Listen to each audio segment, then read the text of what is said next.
Hey Chloe. Hey Julia. Who else is here?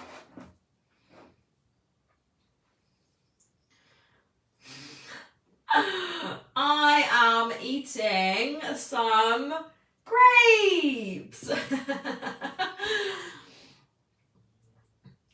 Yeah, did everyone have a good weekend? Hey Carolina.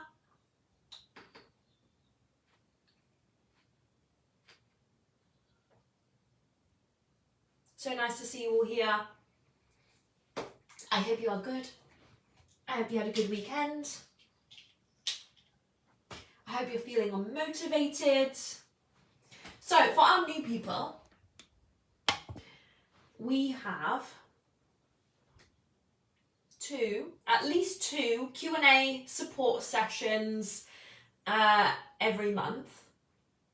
And basically these support sessions, they don't have any theme, they don't have any structure as such. It's just really Q&A, okay? Like a support session, Q&A. You can ask your questions in the post that I put up during the day so I can have a look, or you can bring your questions here tonight, and basically we'll have until like 8 o'clock. It won't go on much longer than that, but it might go on for less time if there are less questions. But that is what we do. So a support session is literally just like a Q&A. And that is what we're doing tonight. So that is good. Some of you have already asked some questions, which is great. I'm going to go through those questions, and then obviously I've got my iPad below here so I can see your comments coming in. And if you ask any questions, you know, if anything I say sparks any questions for you, just pop them in the comments. I'll try and get through as many of your questions or all of your questions. And obviously, you know, quite often these sessions will start sparking conversations with you in the chat as well, which is really nice. So yeah,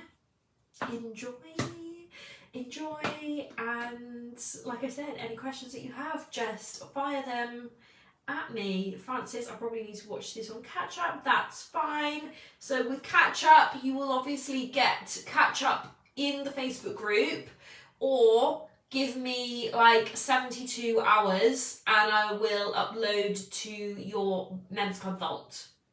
So wherever you prefer to watch it, you can always watch it on catch up. And you can comment along as well. Like if you're watching on catch up, you can comment along as if you're watching live. So I'm going to get the questions up. Let's have a look. And quite often, you know, the people who ask the questions there'll be questions that you want to know about, you know, you want to know the answer to, or you maybe have never thought about asking, but you thought, oh yeah, like this is actually really helpful. So the Q&As are honestly so good. Even though they, you know, Q&A can feel a little bit long sometimes, like it is really helpful, and I know that it's really helpful, especially when we just start having just a bit of a conversation and a bit of chat. So firstly, I'm going to go with Karina's question, which is a slightly longer one. I'm going to read the question out, or I'm going to read the whole thing out, and then we can have a conversation about this to start with. Okay, so concerns. And Karina, you're here, aren't you? Why don't you come into the comments and just tell us, you know, who you are, what you do. I'm sure we all know, but just for a bit of context for everyone. And also for me, what I really want you to do as well, Karina, and all of you, I really want you to think about, like, what is the ultimate goal, the ultimate aim for your page? I'm going to read through this question, and then we're going to come through with some conversation about it. So concerns, I'm doubting my progress. I'm not really getting the results that I expect. I am in doubt if I need to totally readjust everything, as it doesn't seem to be the way of growing an audience. I'm thinking if the big thing on my account, the fun stuff, is I'm thinking that the big thing on Karina's account is basically humour, equestrian humour. And are you saying, Karina, that you are feeling like it's too shallow to generate growth? It doesn't really convert to something that benefits my account. You can't seem to figure out what I'm doing wrong. I engage, I'm consistent, I'm sticking to my purpose and niche. I've given it more than 6 months with only minor adjustments. I really don't get it. Help. Okay, so that is Karina's situation right now. And what I think we'll start with, again, what I just said was, I want you to really think about, like, what is the goal? And I did talk about this, actually, like, last month or maybe the month before, but it was more business related. But I've been thinking a lot today, and hell of a lot, and this is why it works so well, hell of a lot of business strategy is no different to strategy as an influencer. It's the same. So really, all of us need to think, like, what is the ultimate goal to all of this work that I'm putting in, all of these hours that I'm putting in to my social media, but what is the goal for it, you know? Is it to work with brands, or is that just a stepping stone? Is it that you maybe don't know what the goal is? Is it that you know you want to start a business at some point, but you don't know what business? You know, the goal can be fairly broad, but I think it's really important for all of us to identify our purpose. Because if we're just putting so much time and effort into something, and we don't know why, then all of a sudden it can become a little bit like, you know, why am I doing this? Okay, so goalposts keep changing. Karina, are you, Karina, edging more towards, like, this business side of things?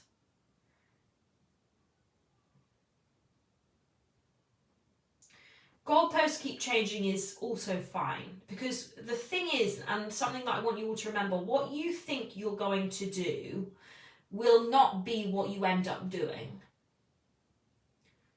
Okay, what you think you're going to do will not be what you end up doing. When I started this business, I thought I was going to be a social media manager for bigger brands. I was going to do consulting. I was going to do social media consulting. I was never going to create courses. I was never going to create a membership. I was going to work like business to business. And so that was my intention. That's why I left my job. And then things change, things evolve, ideas move, and actually you end up doing something different to what you had even originally planned. And even when I started doing, like, some of the courses and things like that, I still had my eyes set on the bigger businesses. You know, what can I do for bigger businesses, bigger brands?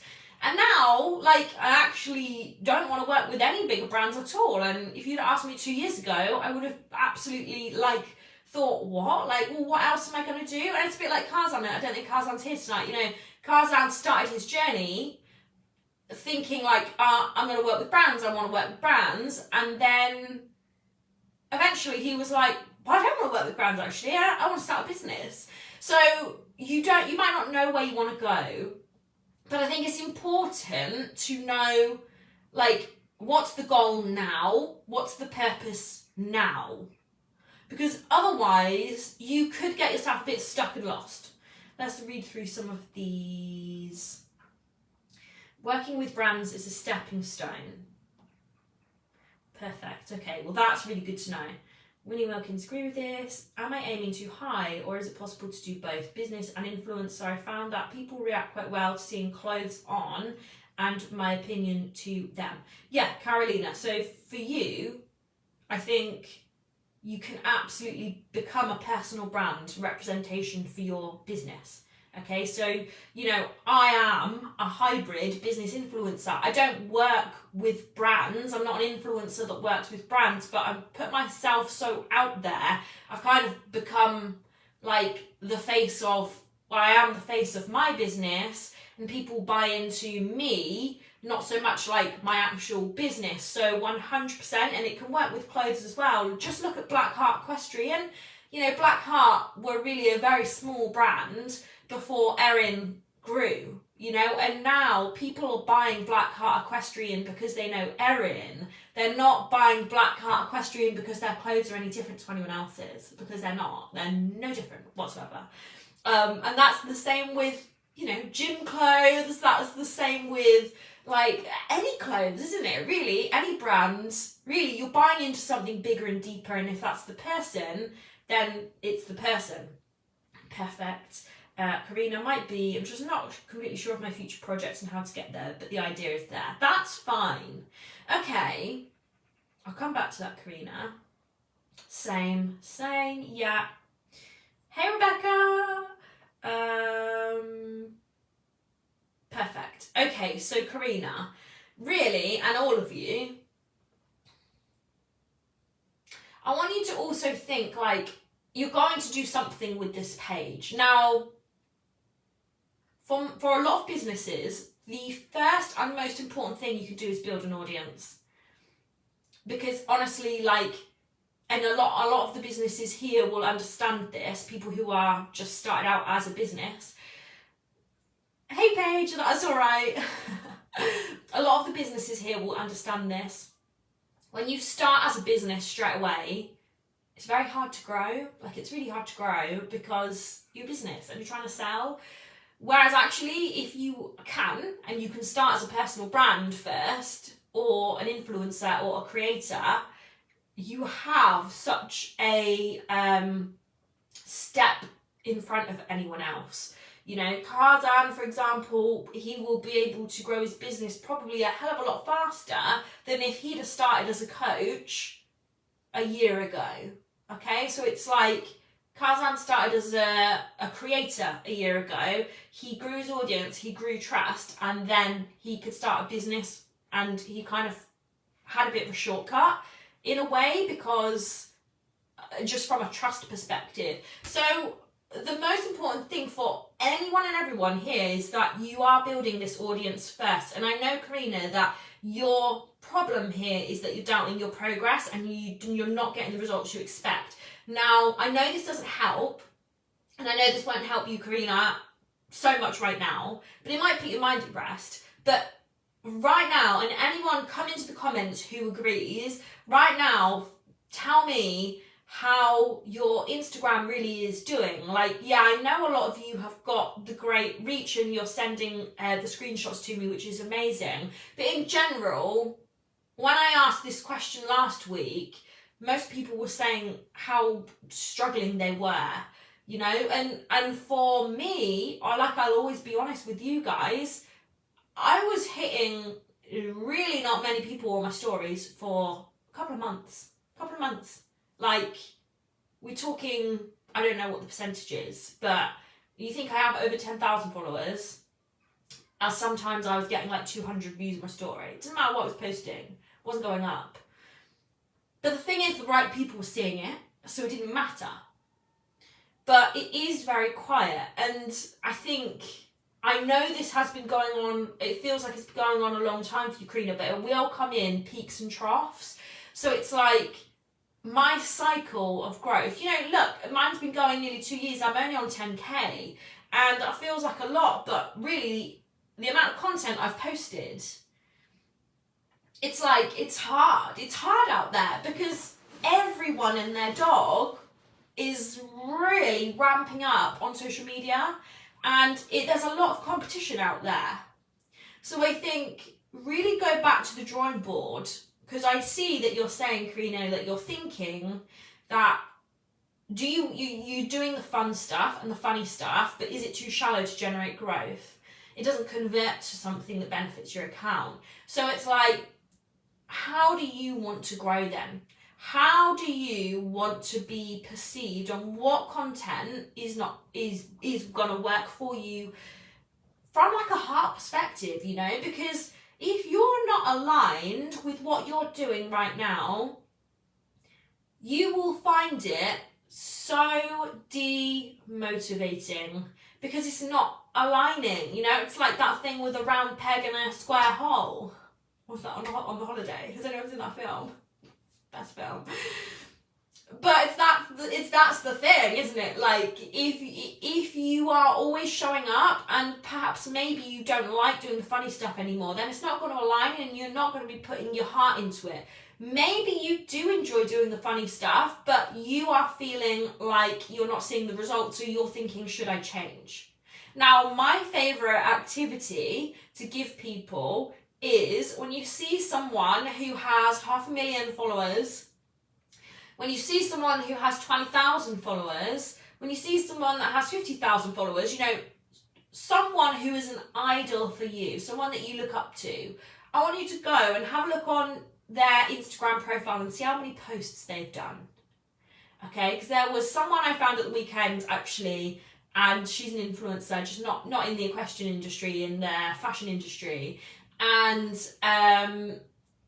she had 500,000 followers, and I was like, wow, like, this is amazing. Like, she has really done so well. And then I looked at how many posts she'd done. She'd done nearly 6,000. Okay, and you think there's 365 days in a year? 6,000 posts. Like, what are we willing to commit to? How long are we in this? I think I've done this before, but Karina and everyone here, I have done this before because I said this at the start. But everyone here, I don't want you to put a time limit on your efforts. Okay, I don't want you to put a time limit on your efforts, but I want you to give yourself a time limit so that you're not just going from day to day to day to day. So how long are you willing to do this? Now, for me, I'm never going back to work. I'm never going back to a full-time job. So I'm in it forever. Like, I'm in it forever. Like, if it's not working, I have to try something else. If nothing's changing, I tweak something. Like, I'm committed forever. And that might mean that I'm still posting reels at 70. I'll do it because I'm not making it not work. So what I really want you to think, but obviously there's a difference, because it's like, if I was doing something for 3 years and getting no results, then I know I've tried it long enough, it's time to change. So I think for all of you, you might not necessarily know the actual goal, but you might have an idea of what the goal is. Maybe you're a bit afraid to say your goal out loud as well. So it might be that you think, well, I'd love to set up a business, but I have no idea how, I have no idea what, I have no idea about business, so I'm not even going to pretend that that's an option. Okay, so try and recognize yourself. Like, are you scared of your really big goals because you just can't see how it's possible? You know, now also, so rewind, basically think of your goal. If you don't know your goal, ask yourself, do I know my goal really, but am I just scared?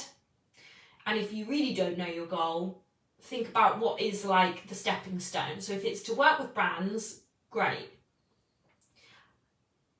I honestly don't think anyone who wants to work with brands, I don't think it ends there. So I would challenge all of you, if you feel like your goal is to work with brands, I would question, me being super honest with the questions here, and this is something you guys go away and think about, it doesn't end there, does it? You know, what are we thinking? Are we thinking Matt Harnacker, this Esme, like Erin Williams kind of level, where you are getting paid by social medias, you are creating content with film crews, you are, you know, being sponsored for lots and lots of money, and, you know, you are able to monetize with lots of different income streams? Are we thinking that, or are we thinking business? Like, because I don't think it ever works with just getting paid 50 quid to post on your stories to work with the brand. I think that's an amazing stepping stone. We all got to start somewhere. We've all got to start somewhere, but let's just put our fear to one side and dream really big. Like, we're not even dreaming big, we're just, this is my goal and this is where I want to go. I'm not going to get scared by it. So think about it, okay? Think about that, and then think about how long am I actually willing to commit for this. This is where I've been trying to go this whole time. How long have we been live? 20 minutes. This is where I've been trying to go and where I've been trying to get to, right? How long are you going to commit to this? How long are you going to give yourself before you think, no, I'm not doing it anymore? How long? Because, and Karina, you were in this training. You were in the training a couple of weeks ago, the Skyrocket training, where I was like, it's that instant gratification, you know? It's like we want the quick results. Now, I have gone 6 months at a time, no growth. No growth. Then I'll have 2 months of viral content, yay, and then I'm getting all the growth. I'm jumping up thousands of followers each week, and then it goes dead for 6 months. Are you willing to push through that? Are you willing to push through that 6 month period where you are literally not growing? In fact, you are losing followers, okay? Now, it's about trusting that you are going to push through and there is an end. But really, this is up to you. Like, one, am I doing what I truly want to do? Therefore, do I need to just keep pushing on even if it takes 6 months? Am I doing something I think or thought was going to get me a quick result and it's not? Therefore, I need to change. Or am I doing something that I love, but it's not getting me a quick enough result, so I want to change and do something that's going to get me a quicker result? Does that make sense? There are 3 hard questions you need to be asking. Am I doing what I truly want to do? Am I doing something and I thought it was going to be quicker, therefore I'm going to change my mind and do something else? Or am I doing something I love but it's just not going quick enough? Was that what I just said? Was that what I just said? You heard, 3 hard questions. Hey Carolina, might have been quite steady for some time. Hannah, been there, starting to see the payoff. Yeah, 100%. Hannah has been there. Caroline, currently going through that stage of losing followers. Yeah, a lot of people are losing followers at the moment. And you know Instagram do like a clear out, right? Instagram will remove bot accounts. And we can all do what we can to remove the bots and stop the bots coming in. But some will fly under the net. So, like, don't be shocked if one day, like, you've lost 100 followers or 200 followers, especially if you've had viral content. Let's have a little look at these comments. Okay, we used influence to grow at first. Yeah, Rebecca, totally. I feel like my personal brand is not really converting into growth. Karina, my big struggle is like I put so much work into this, but it's like there isn't much gain from it. I'm spending hours engaging, and honestly the boyfriend is sick and tired of me sitting my face at Instagram constantly. Yeah, I mean, it's not funny. I don't feel I can manage to do the engagement. And Karina, between you and I, well, it's not between you and I, because we're here with friends, but I know that work is stressful for you right now. And remember, when you're dealing with stresses in other areas of your life, everything gets affected. Everything feels hard. And honestly, Karina, like, you're under 1,000 followers, aren't you? And it's very hard. It's so hard. And it's like that psychology of, it's that psychology of followers, right? And it's shit, but this is true. So you have a page that has 6,000 or 10,000. People are more likely to just follow because they feel like as humans, we never want to go first, okay? We never want to go first. We never want to be the first. We will follow the crowd, which is why the big accounts just keep growing. Because if someone sees an account with 500,000 followers or 500 followers, they're going to pick the one with 500,000 because more people are there. Whereas the one with 500 could be literally posting the same content with a bigger and better personality, but it's just the psychology and it's just the way the human's built, which is why that climb to 1,000, and then from the climb to 1,000, the climb to 5,000, it's hard because people think a lot more before following you, because like it's kind of that social awkwardness. It's that social awkwardness. Like people kind of like, well, this person's got 500 followers. If I follow them, they're gonna think I'm a bit weird because I don't know them. So like maybe I won't. And honestly, that this is how it is. So you put so much work into this and you're not getting much gain from it. So what I want you to do is I want you to go back to just enjoying it. Because when we put so much meaning and pressure on our pages succeeding, it becomes this thing that all of a sudden means something. And it means, if I don't do this, what then? If this doesn't work, I'll have to go back to, you know, I won't ever be able to leave my job. If this doesn't work, I literally like don't know what else I'm going to be able to do. And all of a sudden we're putting panic on the thing. We're putting pressure on the thing. We're putting stress on the thing. And it's a bit like I said to you in the comments, Karina, it's like a Chinese finger trap. And I've said this to you so much, you guys. Have you seen a Chinese finger trap? Have you seen a Chinese finger trap? It's like you put your fingers in and the more you pull and stress and struggle, you can't get out of the trap. Whereas if you relax and just gently move, you can break free. So it's life is the same. And that's why, you know, they're used as such great metaphors. Social media is the same. Like, the more you put pressure on it, the more you put meaning on it, the harder it is. Because everything is energy. Literally everything. And, you know, Hannah, well, you'll absolutely get this. Like, release attachment to it. Exactly, release attachment to it. Because you're putting so much meaning behind it. You're putting so much pressure on it. Plus stresses in other areas of life and work and things like that, when that's stressing us out and we want to use Instagram as an escape route, like it's always going to be harder. Whereas actually you look at people who have started their pages for fun. Oh, she's gone. That's great. Well, you guys, I mean, I'm saying this for everyone's benefit and I'm going to carry on. So as soon as, oh, she's back. As soon as, oh my God, what was I going to say? Oh no.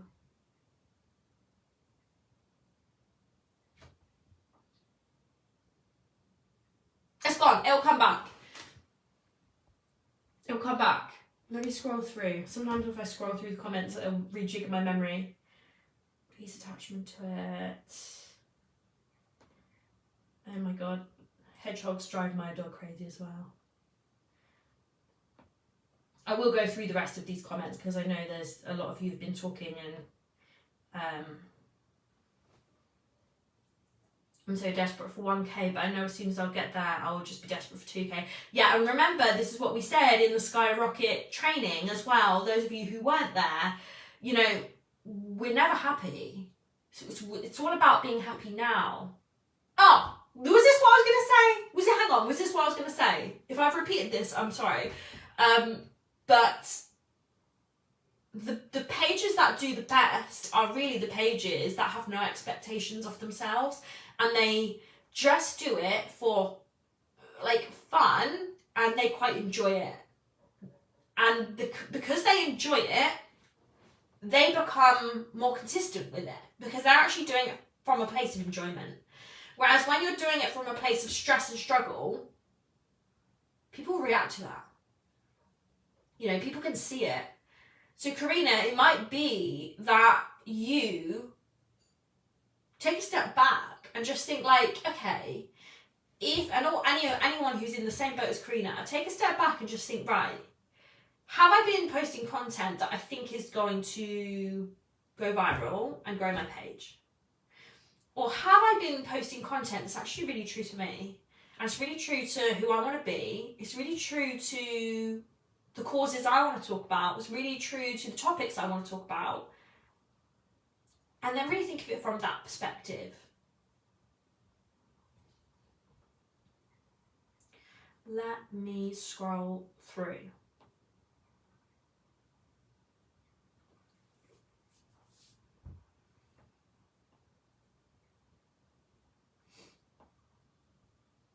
I mean, I think personally, a bit like what I was saying, you all know what you want to do, really.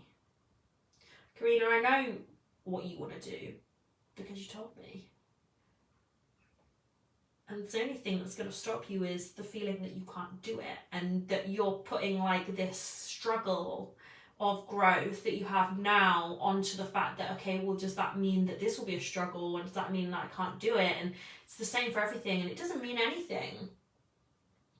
And if you know what you want to do, if you have an idea of what you want to do, is funny reels, is like comedy reels going to get you to that place where you want to go? Or do you need to tone it down?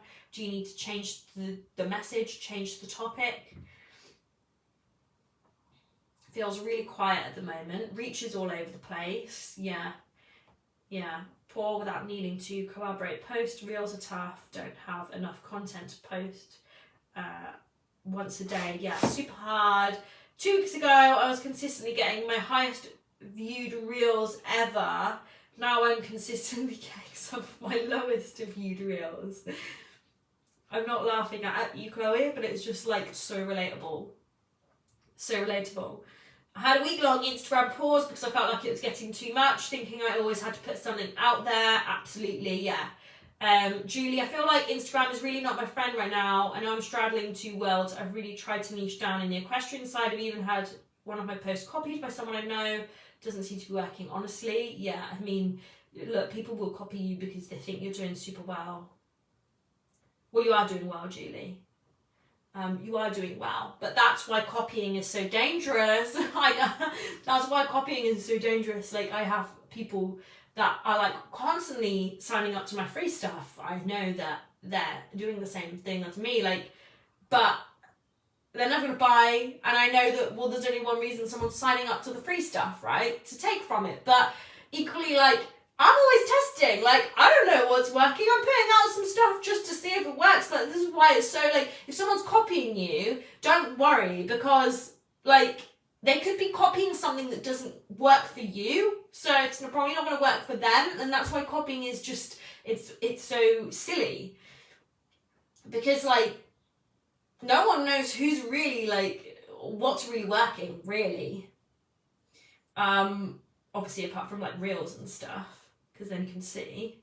And Julie, like, for you particularly, I truly think that straddling two worlds on Instagram is the worst thing to do, because the algorithm is going to be so confused. So confused. Because half your followers are equestrians, half your followers are Pilates instructors with no interest in horses. So the algorithm sees your, and this is exactly how the algorithm works, right?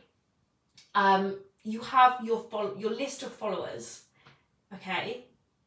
Those followers, if they are all genuine followers, will probably all have a similar characteristic, okay? Because that is how the algorithm finds new people that are right for your page. They look at your followers, they find people who demonstrate the same habits, have the same interest, and then they show your stuff to those people, you know, in the world. So if you have, Julie, 5,000 followers, 2,500 of them spend their time on Instagram looking at horses, posting about horses, engaging with horsey hashtags, great. If the other 2,500 of your followers, Julie, are Pilates instructors who only look at Pilates content, they look at healthy eating content, they maybe look at like vegan content, all of a sudden the algorithm's like, I don't know who needs to see this person's content, because we've got two polarizing audiences in one. There's no common theme connecting those two things. You know, so it's like, that's why it can be quite, it can be virtually impossible once you've built up in a niche to then change that niche on Instagram. Which is, it's tough, it's tough, and it's not the answer people want to hear.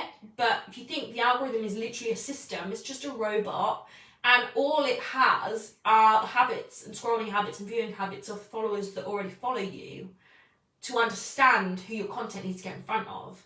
So that's why, having a dedicated equestrian account really is such a great thing, because equestrians want equestrian stuff. Whereas if you had some equestrians, if you had some people who are vegans, some people who love traveling, there's no common theme between those audiences. Therefore the algorithm just gets stuck because it doesn't know who wants to see your content.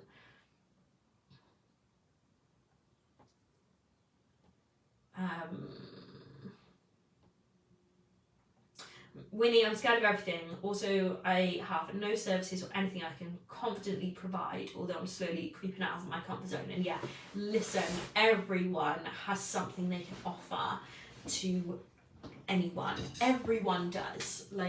I thought about doing this business 4 years ago, and I didn't want to. I didn't want to. I was like, I don't want to do social media. I don't want to teach social media. I can't teach social media.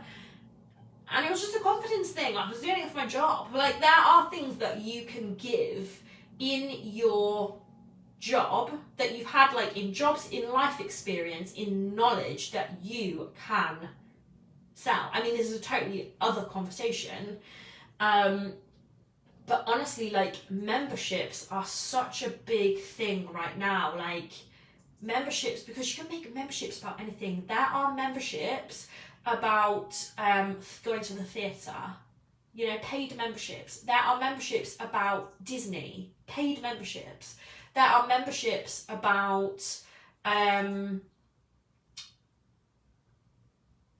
what else? Well, this isn't the same, but it's a course, an online course teaching someone how to do a handstand. So it doesn't matter who you are, it doesn't matter what you have something you can monetize. It's just your confidence. It's just your confidence. If you've been through something, if you've lived through something that someone else hasn't lived through, you have experiences and perspective that you can share with someone else who's the same as you. And honestly, how many billion of us are there? There's something we can all do. So we definitely always want to be, it's confidence. It always comes down to confidence. We always want to be thinking really, what's the end goal? Once you have an audience, you can do pretty much anything, and opportunities will just come to you. But getting there, you do need a goal, whether it's the goal that you set out to keep and do or not. You might think, right, I want to do a membership for dressage tips, and that's my goal. I want to monetize it, and this is kind of where I'm going. Great, we have an aim to work towards. Now let's get cracking. And then when you have an audience of 10,000 or 5,000 or 3,000, you might think, that actually that doesn't sit with me anymore. But I'm gonna now I actually kind of want to do this, and change your mind. So it doesn't matter. The most important thing is you just kind of think this is kind of my aim. Putting all fear aside, this is kind of my aim, and how long am I willing to go through this to do it? Is it that I'm going to give myself 1 year? I'll give myself 1 year. Is it that I'm going to give myself 3 years? Is it that I'm going to give myself 5 years? Once you've committed to that, how long you actually give yourself, you can kind of relax and just do it and enjoy it. Because it's we're all struggling and stressing and pushing to get to this end. But where's the fucking end? You know, where's the fucking end? Like, there is no end. Like, if we carry on pushing to get to this thing and this place that we think we're going to get, well, we don't know, like, we don't even know what that thing is. So how the hell are we going to know when we get there? Okay, so really, like, get a time frame. How long are you going to commit to this? How long are you going to give yourself? What are you willing to lose? And actually, this was an exercise I'm going to do in one of our mindset sessions, not this month's mindset session, but I'll do a little bit now. Quite often, when we're scared of something or we're scared of pushing ourselves, it's not about the success that we're going to have, it's about what we might lose along the way. Okay, so really take that, let that sink in. Take it away, let it sink in. What are you scared to lose on this journey? I'm going to read through the comments.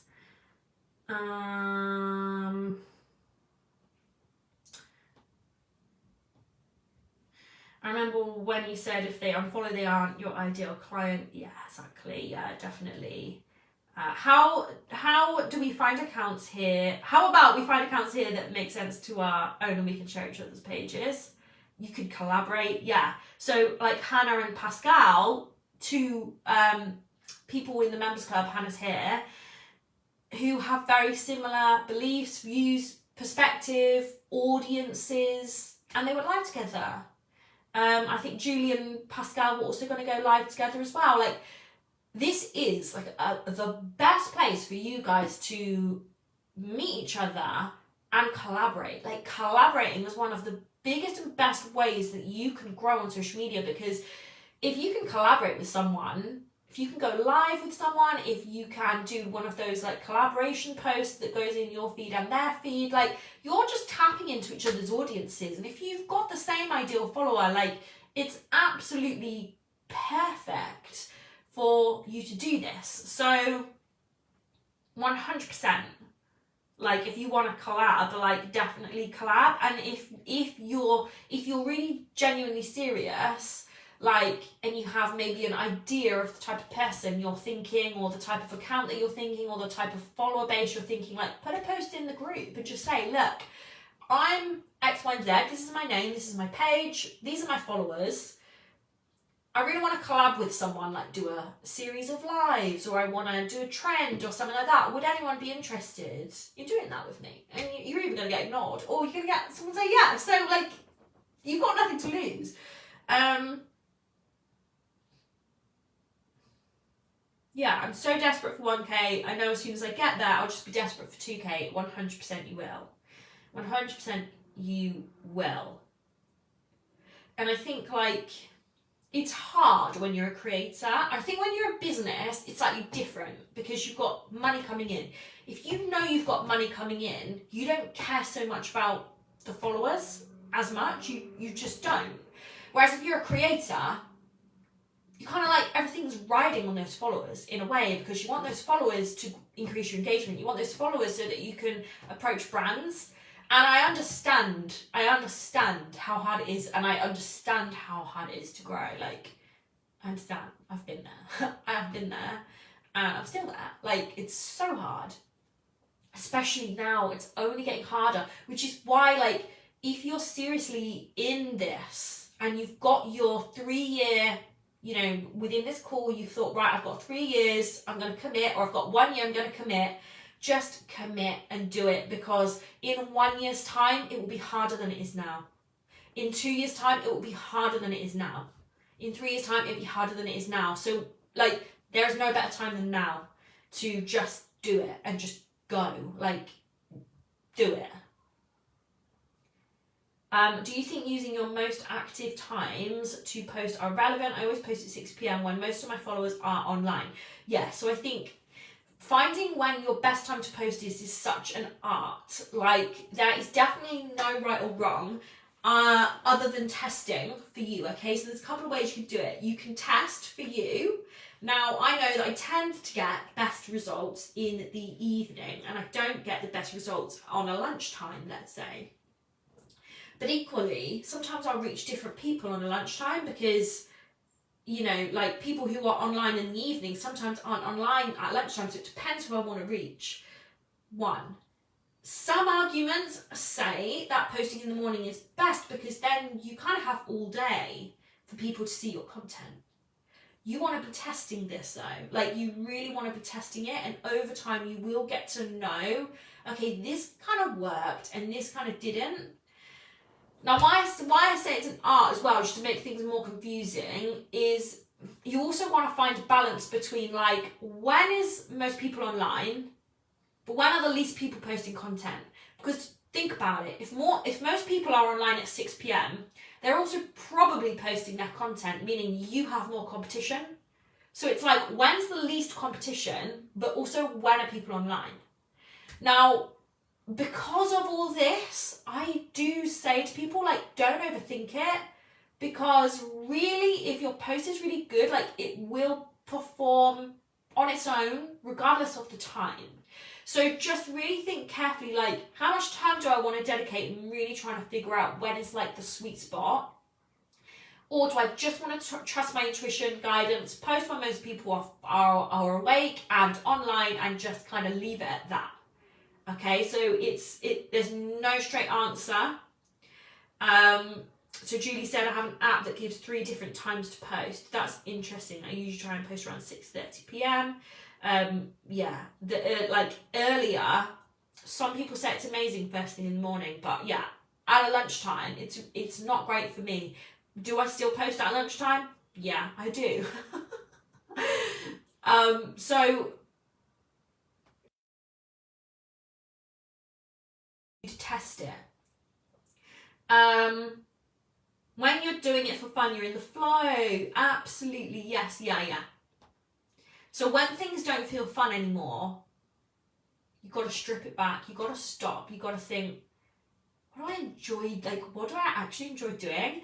You know that feeling, right? When you have some reels in your drafts and you literally keep watching them in your drafts because you're so proud of your content and you actually love it. Like, there was a time, this was last summer, like, that's how long, like, I've had some successes since then, but last summer was such a peak for my growth, and honestly, I put my all into creating that content, and I had this content in my drafts, and I thought, this is viral content, and I watched those reels all the time, before I even posted them, because I loved them. Like, I thought they were so good.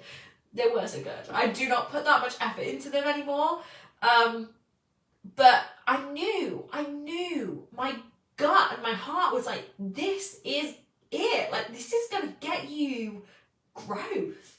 And it fucking did. Like, it was insane. It was insane. Like, every reel was like, way over 10k views, viral. Like, it was amazing. And I knew it was. Have I got to that point again? No. Am I willing to put in that work right now? No, because my sales, like, are better now than they were then. So as a business, I don't need to. And that's why I'm saying, like, as a creator, it's harder because you don't have that other factor. Like, you don't have that thing of, like, I'm getting growth and sales, or I'm not getting growth but I'm still getting sales. So it's like you always have that bit of leeway, whereas when you're just focusing on growth, like, it's hard and it's a mental challenge.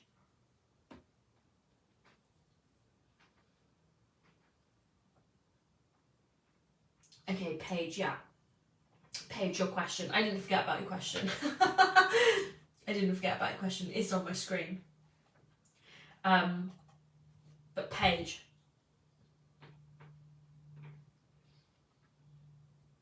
I'm struggling to find my niche. So far, I'm just posting my day-to-day life with my 5 horses and 20-month-year-old.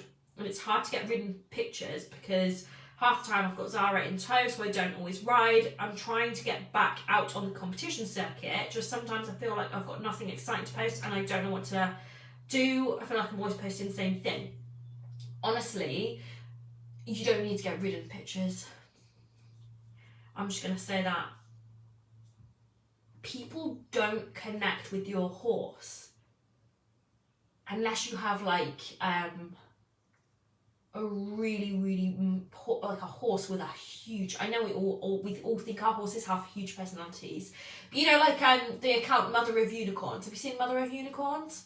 Like her horses and what she can do with her horses and ponies, like it's different, so you do connect with them a bit more, but really, like, people will not connect with your horse or your riding content page. Like, they will connect with you as a person and your story.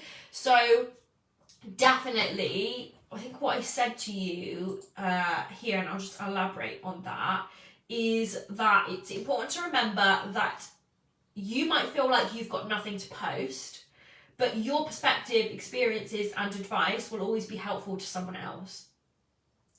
And from that, it's about, you can do it two ways. Some people are get really clear on what they need to post and what they want to post and who they want to be and what they want to talk about. And some people can't, like, they don't know, and that's fine. So in that situation, who do you want to bring in to your page? Like, who is it that you feel that you could help? Because really, like, this is what it comes down to. It comes down to, like, what can we do to help someone else here? Because really, that's the content and that's the type of, like, follower Instagram page, sorry, that is always going to do really well. It's like someone's helping someone else. So it's like, who could you help? You know, what's on your heart? Now, you don't want to do, like, Karina, obviously, like, you're in this limbo where it's like, should I do funny stuff? Should I do more serious tips? Like, who am I? What am I doing?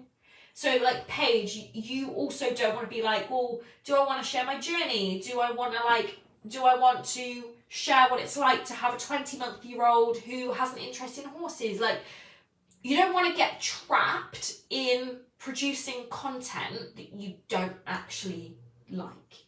Okay, so I can give you ideas and help and tips, but I don't want you to be like, oh, I'll do that one, because that sounds like a quick route to good follower growth, but it's not sustainable, because in 6 months' time you're burning yourself out because you don't like creating the content. So really, like, finding your niche and thinking about your niche. Have you done the niche training page in the members club lounge? So thinking about your niche is something where it's like, right, what can I talk about all day long? What can I talk about all day long? Could I talk about my little girl all day long who loves horse riding? Could I talk all day long about how I can give advice to another mum who is 6 months behind me or 1 year behind me? Because, like, that's a community. And I think as well, when you're really thinking about your niche, like, how can you create a community? What can you do to create a community of like-minded people? If you can build a community of like-minded people, you have a big opportunity to monetize something, because you have, like, you've brought together a group of people that all have something in common. So it's like, is it motherhood with horses? Is it looking after your little girl with horses? Is it getting your little girl into horses? Is it your journey getting back on the show circuit? You know, and also in the niche training in the members club lounge, you'll see that it says, go and do some research, like, go and do your market research, because you don't want to start a page that a million other people are already doing, because that's going to be very hard. Whereas if you find, like, a sweet spot, you're kind of filling a bit of a gap. So there's a balance, right? You could be like, I want to be a fashion influencer, and it's like, right, I'm a bit late to the party because there's like a million fashion influencers out there. So do I want to be an equestrian fashion influencer? Do I want to be a fitness fashion influencer? Do I want to be a fashion influencer for petite women? Do I want to be a curvy fashion influencer? Like, you see you can start to niche down.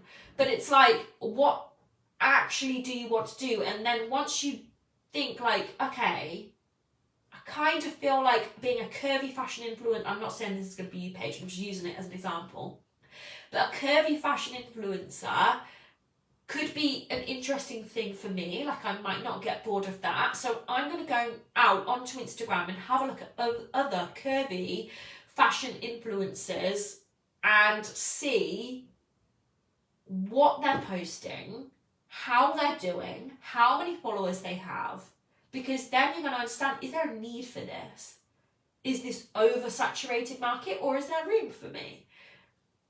And in the equestrian industry, like, because we're like a niche, like we're quite a small niche, like it's not quite so bad, and it's not quite so necessary as such, but really like the more niche, sometimes the better. You know, if you could be a young family equestrian creator, like that is niche, but it's still going to be speaking to a hell of a lot of people. You know, and even women who are planning a family will have an interest in your page because you're just a bit ahead of them.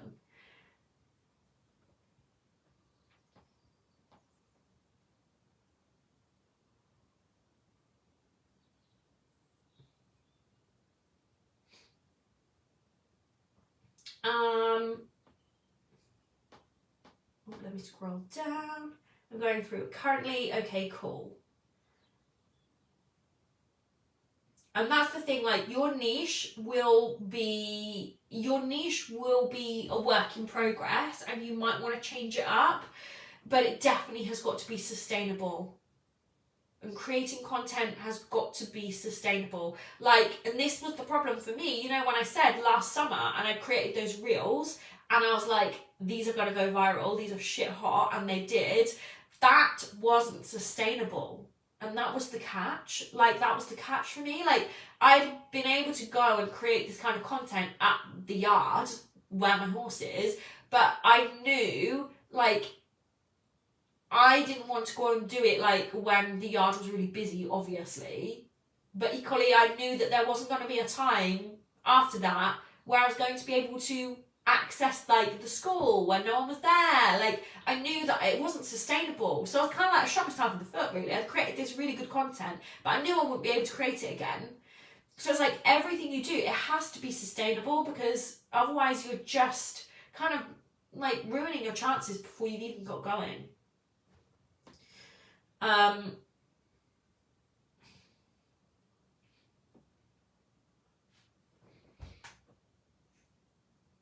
So true, their post didn't have the perspective of my accident, yeah. And that's the thing, like, you know, people will try and copy, do the same, but no one can do it like you do. No one can. I had a hilarious comment on my reel today. He told me I needed a human in my life. Yeah, we just gotta rise above. Yeah, you do. I think, Julie, if you put equestrian in your Instagram name, then do. And I also, Julie, like, as a business, I would also think, like, if your Instagram went down, would you still make money in your business? You know, it's a hard question. If my Instagram went down, would I still make money in my business? Like, do I generate sales from my email? Do I generate sales from any other place? Or really, am I solely relying on Instagram? And, you know, you might not be solely relying on Instagram. And if you're not, Julie, you can kind of just enjoy it, because it kind of doesn't mean anything. Or it does mean something, you know, but like for me, Instagram, like, yes, I have my email list. Yes, I generate sales from my email list. But my business wouldn't be like easy if I didn't have Instagram. So I have to keep going. Like, I have to keep doing it. I have to make it work. So yeah, like, really think about it. Karina gets sugar daddies in her inbox. Yeah, I know. If they knew the crazy horse lady, like that us horse girls can be a little bit, you know, high maintenance sometimes, then they probably wouldn't be sliding into the DMs, would they? No, see, Chloe, I think you've got a big niche, because you're not just talking about equestrian. You're not just talking about equestrian. Like, just because you're in the equestrian industry doesn't mean you have to talk about horses. You can be an equestrian. Look at Karzan. Karzan's here. Well, he was. You can be an equestrian, but be interested in, you know, but post about fitness. You could be an equestrian, but post about baking. The main thing is that the key thing is the equestrian. You know, like, there are millions of social media people on social media all teaching the same thing as I do. But the fact that I'm an equestrian means that I'm going to connect with equestrians. I don't talk about horses on my page. You know, and if it was up to me, I wouldn't even have pictures of horses on my page. I don't ever mention horses. If I do an ask a question thing and someone asks me about horse riding, which they often do, and me and horses, I will not answer it, because my page isn't about horses. But I'm an equestrian, so it appeals to equestrians. Just because someone is an equestrian doesn't mean you have to talk about equestrians. The fact that you are an equestrian will be enough to make it relatable. It's like the fashion influencers like Lydia Millen, and who's the other one that's like a horse rider? Can't remember. There's another big one that's a horse rider. They have a big equestrian following, even though they post nothing about horses. Because equestrians, like, they see that relatability. So it's like, oh, she's a horse rider, but she talks about fashion. Oh, she's a horse rider, but she teaches fitness. Oh, she's a horse rider, but she does, like, vegan food. So it's just that the relating thing. It just depends if you want to talk about horses. Most horsey people want to talk about horses. I think I'm just the exception. So yeah, Chloe, you do not have to talk about horses all the time. You can talk about chickens. You can talk about, what other pets have you got? Animals, like your goats, your sheep, like your pigs, like whatever the small holding pets are that you have animals are. Like, your niche is that you have a little small farm. That's a great niche. And because you are a horse girl on a small farm, other horse girls are going to follow you, whether you talk about horse riding or not. You know, you could spend your whole time talking about your chickens, but just because you're a horse girl, you'll attract in horsey people. Do you see what I'm saying? So don't get caught up on this niche thing that you have to have an equestrian related niche. You don't. Like, Paige, you can talk about being a mum, and you can talk about, like, if you are, you know, like the mum influencers that literally just all they talk about is their mum, like being a mum, tips for mums. You can do that if you want to do that, and be a horsey girl, and have like these, you know, like, it all relates back to the fact that you're a horse girl. That is like the common theme that connects you and the like other creators, or other people on Instagram. But you don't have to talk about horses if you don't want to. Or maybe you do. Maybe you do want to, but you don't have to.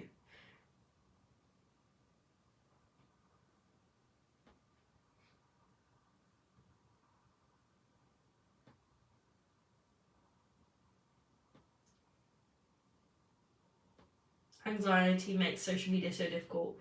It does, yeah. It does. Okay. Awesome. Yes, we are. Okay, so I have no clue how to do collabs. Yes, you do. Oh, you mean like collaborations with other users? I thought you meant with brands.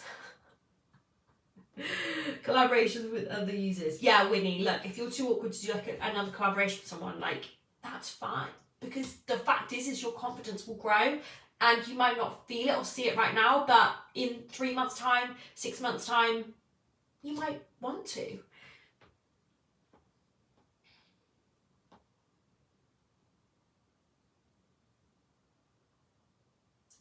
How to do it spending less time daily on Instagram. Do 15 minutes 3 times a day, stick to that, no more. Look, if you are ploughing so much time into something and it's not getting you the result you want, don't put that much time into it. Don't put that much time into it. Ease off.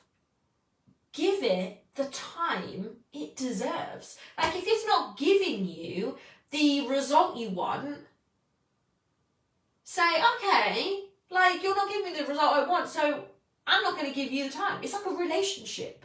You know, if you've got a relationship with someone and you're putting in all the love, all the effort, all the work, and they're giving you not a lot back, there comes a time when you're like, okay, I'm just going to ease off. And what happens? They come crawling back. They come wanting more most of the time, okay? So if you are putting too much time into your Instagram right now and you're not getting the result out of it that you want, stop. Shorten the time that you put in. Only do the things that you want to do, the things you think are going to get you the results, and stop.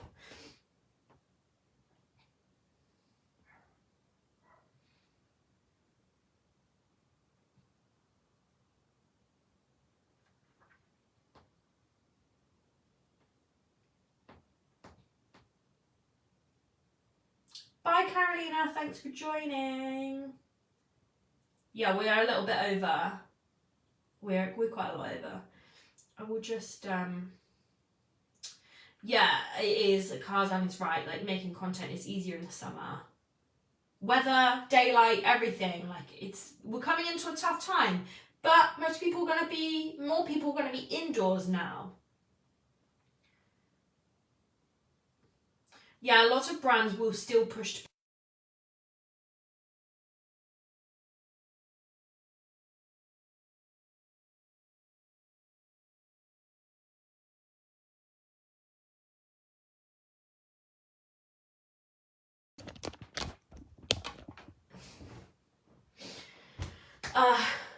yeah, getting paid by brands and getting paid in product is still a difficult thing. I would always say get gifted by brands first. Give them an experience with you that is so good that when you turn around and say, look, I can't do this for free anymore, I'm going to have to charge, they're like, absolutely, like, it's worth it. Because that's the problem. Like, I saw something this morning which was amazing, right? Just to put this in perspective for all of you, and then I promise I'm going to go. If someone offered you a Ferrari for £10,000, you would find a way to buy it, right? You might not have £10,000, but you would do what you can to get that £10,000 to get the Ferrari. You would call your friends, you would literally just like sell like loads of stuff in your house, like you would do whatever you could, because you know it's worth it. Like you know it's worth so much more than £10,000. Okay, like it's like a ridiculous offer. So it's kind of the same. It's the same for your business. It's the same if you are charging a brand. But you've got to show your value first. You know, if no one knew what a Ferrari was, no one knew how much it was worth, no one would buy it for £10,000. Like, but because we know how much a Ferrari's worth, we know the value of it. Like, we'd be more willing to pay. So really think about like giving brands such an amazing experience. Like when I was working at Ariat, and it was quite early days then, like working with influencers anyway, but you know, I worked with some influencers for a year, just sending them gifted products. They gave such an amazing experience to me working with them that one day when, I mean, I offered to pay them actually before, but if they'd have turned around and said to me, look, Cher, like, we can't pay anymore, like we can't do this for free anymore, we need money, like, because they would have given me such an amazing experience, invaluable, like I would have been like, absolutely, I'll pay you, like, because what you've given me is so worth paying for. So like really think about that. Caroline, I find my reels do better when I post them in the morning.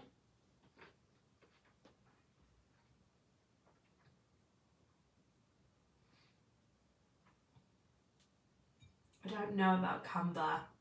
I don't use Canva to create reels. Okay, so I'm going to stop now.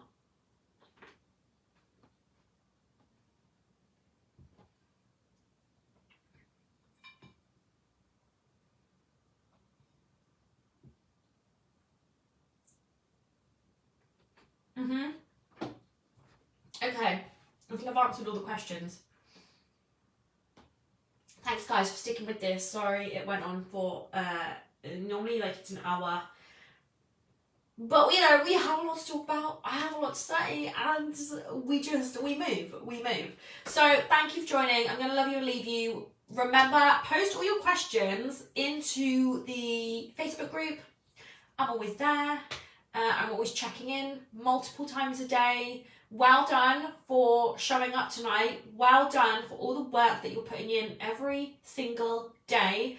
Well done for engaging in the Facebook group, spending time in the Facebook group, going through the reflection report on a Sunday. Like, I see everything, I read everything very closely, and everything that you say in your reflection reports, in your discovery questionnaires, I use it as research to further build what I'm putting inside the members club. So, you know, everything that you say, it's never going on deaf ears. It's never just going out into the ether. Like, it's coming to me and I'm seeing it, and it's all research for me, coming directly from you. So it's so helpful. Any members that are not new, go and do the discovery quiz, because the discovery quiz is actually new. For you newbies that have joined this month. So any new members that have not done the discovery quiz, you can go into the members lounge and you'll see, get started, and you'll see the quiz, discovery questionnaire. So yeah, I have lots in the pipeline, lots coming up, really looking at the common themes that come up. Also, if you have anything that you specifically want to learn, you can go into your members lounge, and in the control center tab, you will see a feedback questionnaire.